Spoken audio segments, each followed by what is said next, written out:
Hi folks, I wanted to take a few moments to share with you some things about the early days of your church that you may not know. Sharon and I came to this church in June of 1984. I knew the property had been purchased by the UCC conference, but I learned very quickly that the Irvine company had given them 5 years to begin construction, and a year and a half was already gone. So that was a bit of a shock to me, but we carried on. In the meantime, we were meeting in the school classroom with about 15 people originally. So we knew we had to hit the ground running to fulfill the Irvine company's requirements, or we'd also lose the property. I was a unique pastor, 43 years old, coming with 20 years of business background, but never being a pastor.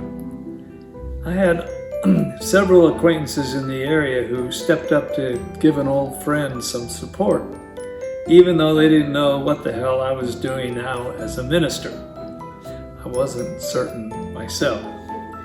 But the conference office, which had a lot of influence and had invested heavily in this new church start, knew the wisdom in recruiting an experienced businessman.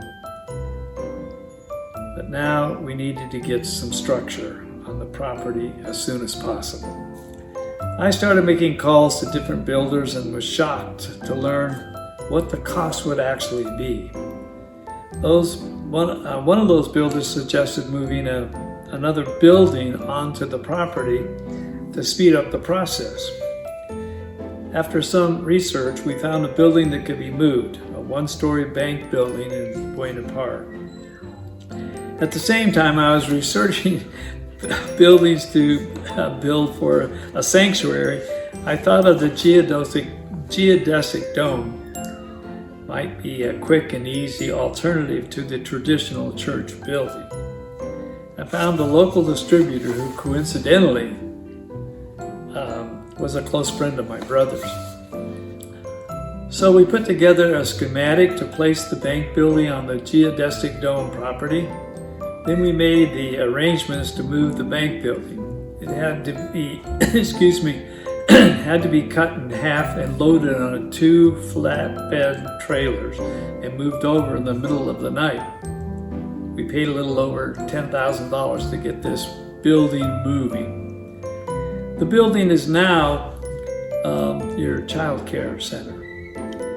However, we have had done all this without contacting the Irvine company. Oops. The morning of the building arrived, I got a phone call from the Irvine company demanding that I come and see them for a meeting. I walked in and they asked me, "What the hell have you done? You can't do this in Irvine." I shrugged my shoulders, smiled apologetic, and said, "Now what do we do?" After a tense conversation, they told me to at least get fences around the construction site immediately. This began a long and crazy but fruitful relationship I had with the Irvine company. We ran into problems again with the Irvine company when we told them we were building a geodesic dome. They just don't happen in perfect uniform design in Irvine. Then I went around and took photos of the apartment buildings nearby, and the sunset was coming behind them. And I took some pictures of those.